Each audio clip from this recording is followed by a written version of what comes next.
Imagina a seguinte situação. Tipo, a gente está numa mesa de pôquer de apostas altíssimas.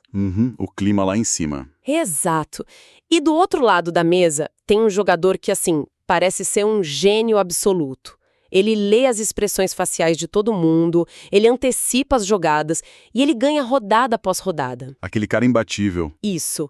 A plateia inteira tá maravilhada, jurando que tá diante da maior mente analítica da história do jogo.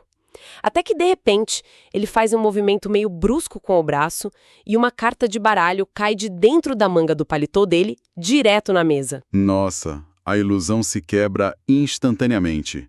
Naquele milissegundo, o tal gênio desaparece e revela só um truque muito bem ensaiado. Exatamente. Ninguém mais confia nas vitórias anteriores dele. E é por isso que o nosso mergulho profundo de hoje é tão explosivo. Com certeza. Hoje a gente vai dissecar o relatório técnico do ARC AGI 3. É um documento super rigoroso que foi publicado em 24 de março de 2026 pela ARC Prize Foundation. Um material denso, mas muito revelador. Muito. A nossa missão aqui é entender como os cientistas estão tentando medir a verdadeira inteligência, sabe? A inteligência real das IAs. A gente quer descobrir se essas máquinas estão realmente raciocinando ou se elas só têm, sei lá, milhares de cartas escondidas na manga. E os números desse relatório, assim, eles trazem uma clareza que chega a ser assustadora para quem acompanha a evolução tecnológica de perto. É um abismo que chega a ser cômico, na verdade. Logo na introdução, os pesquisadores revelam um dado irrefutável. Neste novo teste, o ARC-AGI 3, seres humanos comuns, sem nenhum treinamento prévio, têm uma taxa de resolução de 100%. Todo mundo consegue. Todo mundo. Agora, quando a gente olha para as IAs de fronteira, e a gente está falando dos modelos multibilionários que movem o mercado global hoje, tipo o GPT 5.4, o Opus 4.6 e o Gemini 3.1, o desempenho dela simplesmente despenca para menos de 1%. E o que é fascinante aqui é que esse relatório não é meramente sobre um placar de videogame onde a máquina perdeu. É uma provocação muito direta sobre o que nós, como sociedade, aceitamos chamar de AGI, a inteligência artificial geral. Porque, até este momento, a indústria inteira estava meio que sendo seduzida por máquinas que só acumulam dados passados. Sim, é aquela coisa de decorar a internet inteira. Exatamente.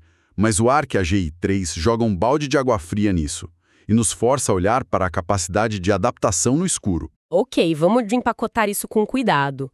Porque, assim, para entender por que a versão 3 desse teste massacrou as IAs, a gente precisa olhar para as versões anteriores, né? Sem dúvida. O histórico é fundamental aí. O ARC-AGI 1 saiu lá em 2019 e a versão 2 em 2025. Eram basicamente grades estáticas. A máquina olhava para uns exemplos visuais e tentava adivinhar a regra para preencher o último quadrado. Correto. E durante muito tempo, a inteligência artificial simplesmente não conseguia sair do zero nesses testes estáticos. Era um bloqueio total. Mas aí o jogo virou, não é? Porque a indústria inteira apostou todas as fichas no que eles chamam de computação no momento do teste, ou Test Time Compute. É o grande hype do momento. Total. Todo mundo usando esses modelos de raciocínio grandes, os famosos LRMs. A promessa era que a IA finalmente passou a pensar, sabe? Ponderar e raciocinar em etapas antes de dar a resposta final. Parecia uma vitória definitiva. Parecia de fato. O mercado comprou a ideia de que aquela pausa dramática da máquina antes de responder era um sinal de dedução lógica profunda.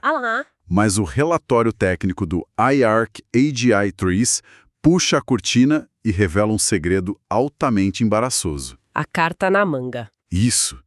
No fundo, isso pode ser só um truque de memória monumental. As IAs não estavam desenvolvendo uma inteligência fluida de verdade para resolver o teste. Elas estavam apenas se beneficiando da memorização de oceanos de dados de treinamento. E é aí que a equipe do IARC Prize conseguiu provar essa trapaça de um jeito irrefutável, porque o relatório documenta um vazamento específico na verificação do modelo Gemini 3. Esse detalhe é matador. Muito! Em uma das etapas do tal raciocínio interno da IA, ela justificou uma de suas ações, dizendo textualmente, abre aspas, o padrão é magenta e magenta é igual a 6. Fecha aspas. Um detalhe que, para olhos não treinados, parece super inofensivo, mas para os engenheiros do teste foi a prova do crime. O recibo da cópia, né? Exato, porque o mapeamento interno do sistema, que associa a cor magenta ao número 6, é uma variável de código do banco de dados do AirKGI. Essa informação nunca, em momento algum, foi fornecida nas instruções do teste ou no prompt para a máquina. Ou seja, a IA só poderia saber que magenta é igual a 6 se ela tivesse engolido o código-fonte dos dados do AirKGI durante o treinamento prévio dela, lá nos servidores da empresa. Pior que é bem por aí. A máquina não estava olhando para a grade e deduzindo as regras visuais de forma independente. Ela estava simplesmente vasculhando seus petabytes de memória e lembrando de informações que vazaram nos dados de treinamento dela. Na literatura técnica, a gente chama isso de contaminação de dados e overfitting, que é o sobreajuste. Nossa, sim. A IA cria uns atalhos de memorização absurdamente específicos que não servem para mais nada fora daquele contexto. Trazendo para uma realidade escolar, assim, é literalmente o aluno que tira nota máxima não porque entendeu as fórmulas de física e sabe resolver problemas inéditos. Aquele clássico. É porque ele invadiu a sala dos professores na noite anterior e decorou o gabarito exato daquela prova específica. Ele parece um prodígio no papel, mas se o professor mudar a ordem das questões, a mente dele entra em colapso. É uma dinâmica super preocupante quando a gente pensa em aplicações de alto risco no mundo real. Mas aqui eu preciso fazer o papel de advogada do diabo. Eu entendo a frustração dos cientistas com o gabarito decorado, claro. Porém, hoje em dia, a gente vê essas mesmas IAs ajudando a automatizar o trabalho de engenheiros de software sêniores. Assim, o impacto econômico é inegável. Pois é, elas escrevem códigos complexos de aplicativos inteiros em segundos. Se a máquina consegue gerar valor real no mercado de trabalho, por que importa tanto se ela é apenas uma memorizadora avançada em vez de um ser pensante? É um ótimo ponto. E o relatório aborda justamente o limite dessa utilidade. Importa porque existe um teto de vidro intransponível para a inovação que é baseada apenas em memória. Tá, me explica melhor isso. As IAs atuais, mesmo com todo esse hype de raciocínio, funcionam brilhantemente, mas apenas sob duas condições muito estritas. Primeira, o modelo precisa de uma cobertura massiva de conhecimento prévio sobre aquele domínio específico. Certo. E a segunda é que o ambiente precisa fornecer o que a gente chama de feedback verificável. Ah, tipo na programação, onde o código é compilado e o sistema diz instantaneamente se funcionou ou se deu erro. Exato. A programação, a descoberta mecanista de medicamentos, até mesmo a prova de teoremas matemáticos.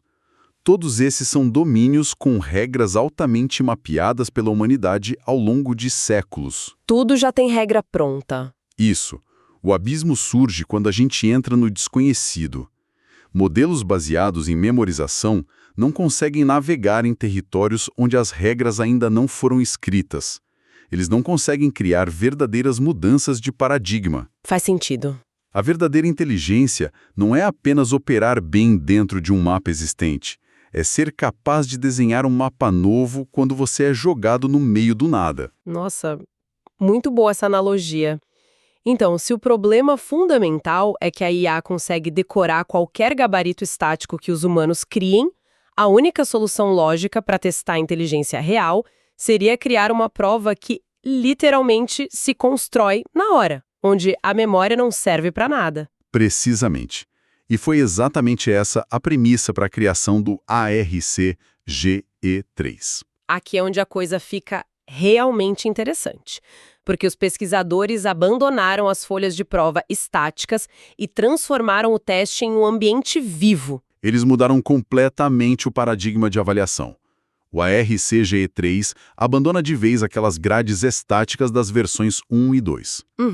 Agora, a IA é colocada dentro de ambientes interativos baseados em turnos.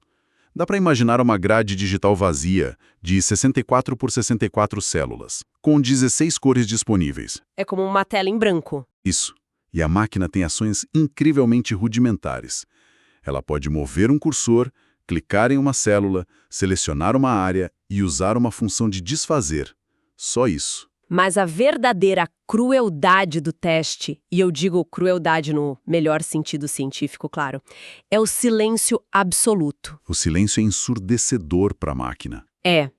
Ninguém diz à IA o que ela deve fazer. Não tem um manual de instruções, não tem um texto dizendo o objetivo é juntar os blocos vermelhos e evitar os azuis. Nada. Zero prompt.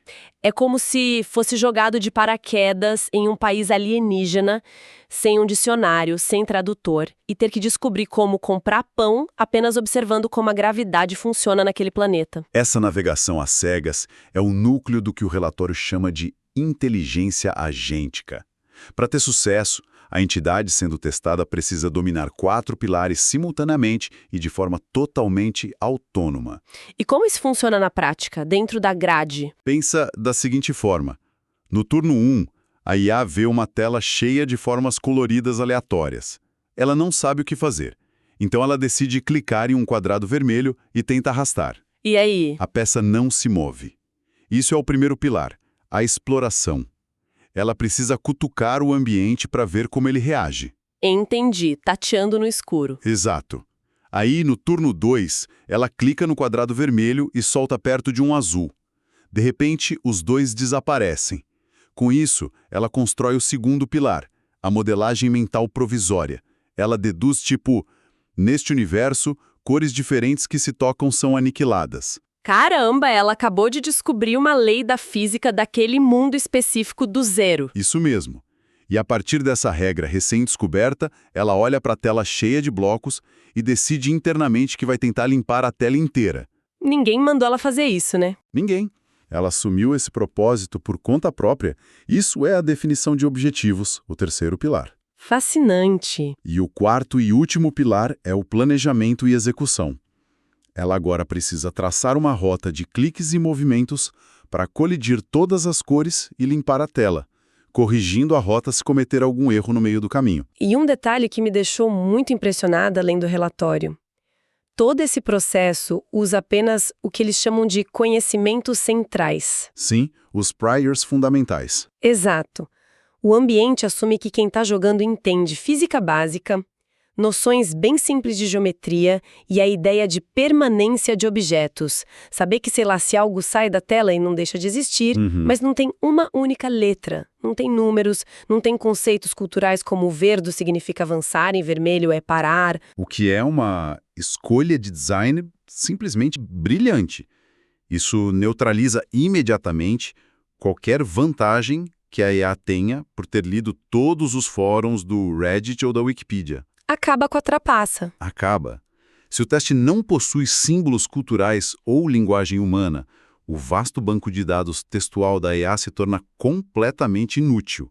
Ela está nua ali, dependendo apenas da sua capacidade de inferência no momento presente. Mas tem um ponto nesse design que me deixa com uma pulga atrás da orelha, confesso. Qual? Todo esse processo que você descreveu acontece em turnos, certo? A máquina faz uma ação, o ambiente atualiza, a máquina faz outra ação. Eu entendo a mecânica, mas se nós estamos tentando medir uma inteligência que seja aplicável ao mundo real... Sim, o mundo real não para. Criar um videogame contínuo em vez de um jogo de tabuleiro todo metódico. Olha, porque a introdução do tempo real destruiria o propósito principal do teste, que é avaliar o raciocínio puro. O relatório argumenta que, se o ambiente não fosse baseado em turnos, a avaliação se transformaria rapidamente em um teste de reflexos. Um teste motor. Isso, um teste sensório-motor ou de processamento visual contínuo, e não de inteligência geral. Mas, assim, ainda não estou totalmente convencida. Isso não soa artificial demais? Se a IA só consegue parecer inteligente quando tem o luxo de um tempo infinito para calcular o próximo movimento estático, a gente não está apenas construindo um super jogador de xadrez em vez de algo útil para a complexidade do dia a dia? É uma crítica totalmente válida. Mas veja pelo lado do ruído na avaliação. Em um ambiente de tempo real, pequenos erros de percepção visual ou atrasos na coordenação, eles se acumulam rapidamente e causam o fracasso da tarefa. A IA perderia por esbarrar no botão errado. Perfeitamente. A máquina perderia não porque não conseguiu deduzir a regra de inteligência lógica, mas porque escorregou no joystick digital, digamos assim. A lentidão dos turnos retira essa pressão do cronômetro. Tira a afobação da jogada. Exato. Os pesquisadores querem forçar o pensamento offline tático. Eles querem ver como a entidade planeja e pondera as consequências de uma ação muito antes de executá-la. Certo, entendi. Isolar a variável da inteligência pura para não testar destreza. Faz muito sentido agora. Então, a gente já entendeu onde o teste acontece e como ele funciona. A próxima peça do quebra-cabeça é saber como medir quem é o mais inteligente dentro dessa arena alienígena. Essa é a parte matemática da coisa. Porque não basta apenas chegar ao final e vencer. O relatório deixa bem claro que é preciso vencer de forma elegante. E para quantificar essa elegância, o relatório introduz uma métrica muito rigorosa. Eles chamam de Eficiência de Ação Relativa Humana, ou RARA, na sigla em inglês. E como funciona o RARA? No RACG3, a genialidade é definida matematicamente como a capacidade de usar o menor número possível de turnos e ações para aprender as regras e resolver um nível que você nunca viu antes. É a diferença brutal entre um mestre chaveiro e alguém desesperado tentando invadir uma casa. Ótima analogia. O chaveiro olha para a fechadura, entende o mecanismo interno e, com os 2 ou 3 movimentos precisos e suaves, ele abre a porta em 5 segundos. O outro método é dar 1000 chutes na porta até a madeira estilhaçar. Os dois entraram. Os dois conseguiram entrar na casa, mas acho que todo mundo concorda que apenas um usou a inteligência de verdade. O outro usou força bruta. E o sistema de pontuação pune a força bruta com uma severidade matemática implacável. Se uma IA tentar simplesmente testar combinações aleatórias, sabe, clicando em todos os lugares da tela até esbarrar na solução por pura sorte, a pontuação final dela vira pó. Vira pó? Como assim? Eles utilizam uma fórmula de lei de potência para calcular isso. A eficiência da máquina em relação à eficiência do humano não é calculada de forma linear. Ela é elevada ao quadrado. Vamos detalhar essa matemática para ficar bem visual para quem está ouvindo. Digamos que um humano precise de 5 ações para deduzir a regra e passar de um nível. Certo, 5 ações. A IA, usando tentativa e erro, precisa de 50 ações. A relação bruta de eficiência seria 5 dividido por 50, o que dá 10%, ou 0,1. Exatamente. Em um teste tradicional escolar, a IA ganharia 10% da nota. Mas no ArcGIS 3, esse valor de 0,1 é elevado ao quadrado. 0,1 vezes 0,1 resulta em 0,01. Nossa! Ou seja, aquela IA vai receber um mísero 1% de crédito por ter resolvido aquele nível. A punição cresce exponencialmente quanto mais ações inúteis você toma. E para definir qual é essa régua de eficiência humana, eles não usam o gênio absoluto que resolveu mais rápido da turma, certo? Eles usam o desempenho do segundo melhor humano daquela amostra como a linha de base. Isso mesmo, para evitar outliers irreais. E tem mais um detalhe sobre como os pontos são distribuídos. Os níveis não valem a mesma coisa, né? O relatório explica que um ambiente tem, em média, 5 fases. As fases vão escalando. O primeiro nível é uma espécie de tutorial implícito para você tatear as mecânicas. Ele vale apenas 1/15 da pontuação. Já o nível 5, que exige o domínio completo e super complexo das regras que você descobriu, vale 5/15. Esse peso linear progressivo é crucial. Ele garante que se uma IA conseguir passar dos níveis fáceis pura e simplesmente na sorte, mas travar completamente nos níveis complexos, que exigem planejamento profundo, a nota vai para o chão. A nota final dela continuará sendo um fracasso retumbante. Isso reflete a falta de compreensão real do ambiente. Mas lendo a metodologia de pontuação, eu esbarrei em uma regra que me pareceu um pouco protetora demais em relação aos humanos. Qual regra? O texto diz que a pontuação máxima de eficiência que o MIA pode receber por nível é limitada a 1,0 vezes a pontuação humana. Eles colocam um teto, um cap. Mas, peraí, isso não é fundamentalmente injusto? Por que você acha injusto? Imagina que a IA encontre um atalho brilhante, um raciocínio que a gente nem consegue conceber, e ela resolva em 2 ações um problema que os melhores humanos levaram 20 ações para resolver. Certo. ela não deveria ganhar um multiplicador estratosférico de 10 vezes mais pontos para recompensar essa genialidade além da humana? Isso levanta uma questão metodológica muito importante na ciência de dados. À primeira vista parece injusto, sim, mas o teto de 1.0 vezes existe para proteger a integridade estatística de todo o teste contra anomalias. Anomalias tipo o quê? Bugs. Exatamente. Se não houvesse esse limite, um único exploit da máquina, tipo descobrir uma falha técnica não intencional na programação daquele nível específico, poderia gerar uma pontuação astronômica. Isso mascararia a incompetência dela no resto do teste. Então você está dizendo que um número gigantesco em uma única fase poderia puxar a média final inteira para cima de forma artificial? Sem dúvida. Imagina um cenário onde a IA se comporta de forma estúpida e falha miseravelmente em 4 níveis. Mas aí ela encontra um bug bizarro no nível 5 e ganha multiplicador de 10 vezes. Ela ia parecer um gênio na média. Pois é. A média final sugeriria que a IA é, em geral, mais inteligente que um humano naquele ambiente. Mas nós sabemos que ela não é. Ela só deu muita sorte em um exploit isolado. Faz todo sentido proteger o placar disso. O teto evita que ruídos matemáticos e anomalias de um único nível distorçam um veredito sobre a inteligência geral do modelo. A métrica avalia a consistência ao longo de vários problemas, não picos de otimização em falhas de design. E com as regras da arena perfeitamente claras e a matemática muito bem calibrada para punir a força bruta, a gente chega ao momento mais aguardado do relatório. O grande embate. O choque de realidade. O que aconteceu na prática quando seres humanos de verdade e as IAs mais caras já construídas entraram nessa mesma arena alienígena? Os dados empíricos são, como a gente disse no início, um banho de água fria absurdo. A equipe testou vigorosamente a linha de base humana com 486 pessoas reais. Uma amostra bem diversa, né? Muito. Um grupo com origens, idades, renda e níveis de escolaridade completamente variados. Eles pagaram algo entre 115 e 140 dólares pela participação dessas pessoas. Isso gerou um banco de dados de mais de 427 horas de jogo documentadas passo a passo. E o resultado humano foi quase que intuitivo. O tempo médio para uma pessoa entrar no ambiente, entender as regras do zero e resolver os desafios foi de cerca de 8 minutos. E a taxa de solucionabilidade foi de absolutos 100%. Ou seja, se um ambiente foi considerado válido para teste pela equipe, algum humano da amostra conseguiu resolvê-lo. Então a gente tem os modelos de fronteira da inteligência artificial.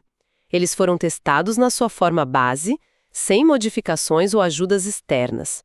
Os resultados oficiais, usando aquela métrica rigorosa de eficiência, foram, presta atenção. Pode falar. Gemini 3.1 Pro Preview cravou 0,37%. O aclamado GPT 5.4 de alto raciocínio ficou com 0,26%. O Opus 4.6 alcançou 0,25% e o Grok 4.20 registrou assombrosos 0,00%. É o abismo puro. Então, o que tudo isso significa na prática é de uma ironia muito cortante. A humanidade despejou bilhões de dólares, consumiu a energia de cidades inteiras para treinar redes neurais capazes de resumir a constituição de um país em 2 segundos. Elas escrevem poemas imitando Shakespeare.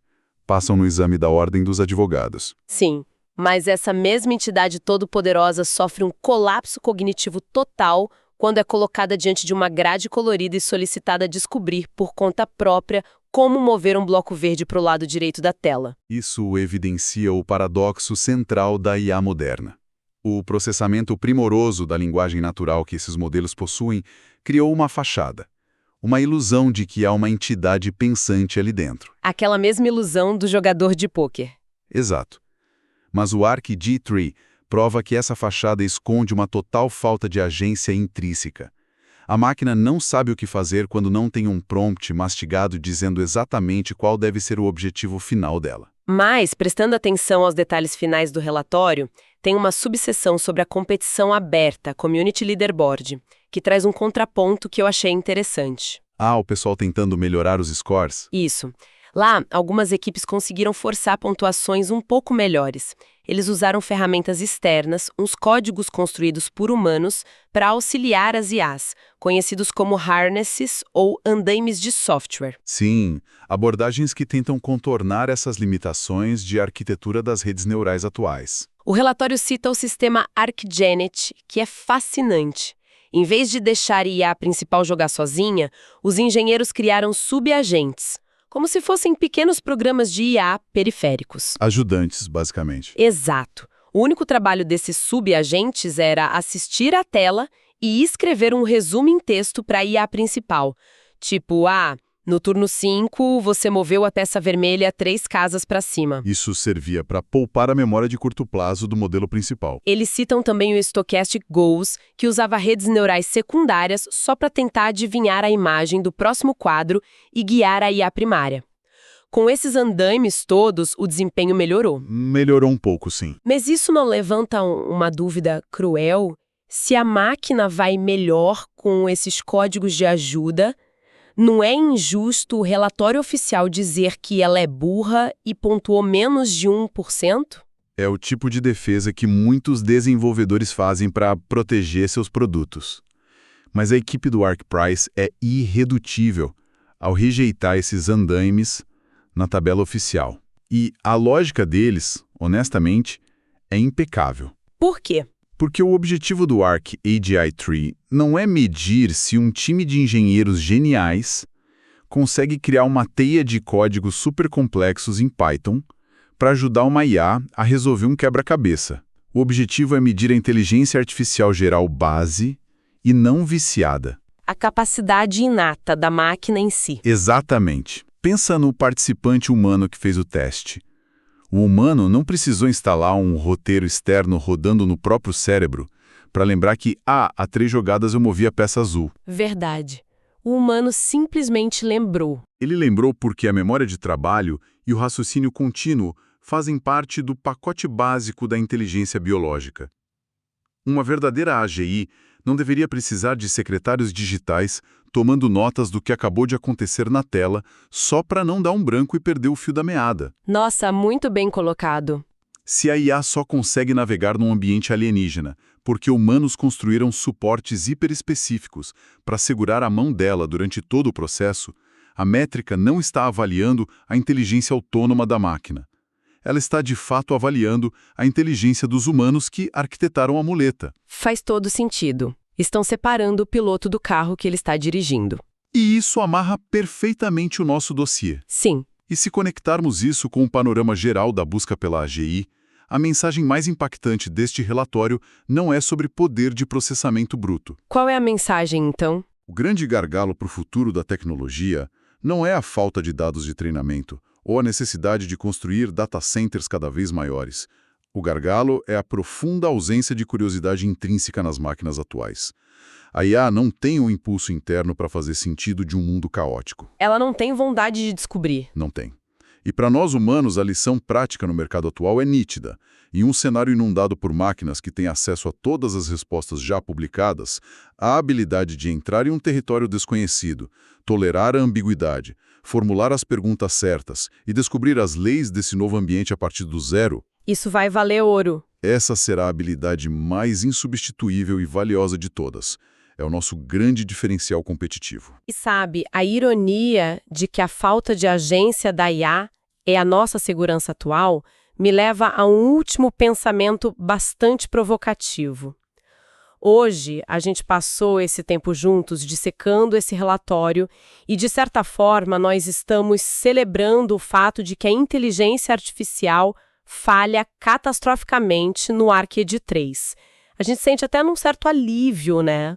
Sim, um alívio de saber que ainda somos superiores nisso. Ela falha justamente porque não sabe criar seus próprios objetivos sem receber instruções diretas e mastigadas. Ela paralisa completamente no desconhecido. O que significa que, fundamentalmente, nós ainda ditamos as regras do jogo e os objetivos finais de qualquer sistema no mundo real. Perfeito. Mas eu queria que a nossa audiência pensasse nisso antes da gente terminar. E o dia de amanhã? No dia em que os engenheiros resolverem esse gargalo e uma IA finalmente conseguir superar os humanos no Arcade 3. O dia em que a AGI chegar. Isso.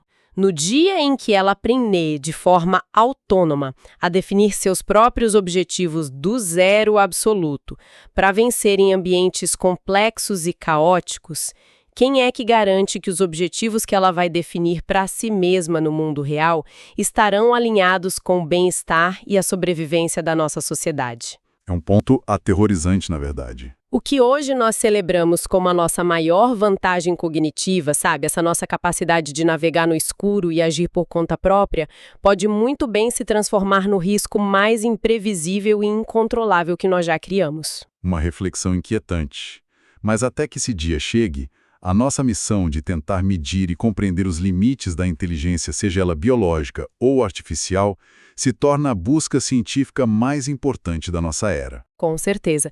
E a gente vai continuar de olho em cada relatório que sair dessa fronteira. Muito obrigada a quem acompanhou a gente em mais esta análise profunda. Continuem curiosos, continuem questionando o que é memória e o que é raciocínio de verdade, e até o nosso próximo encontro.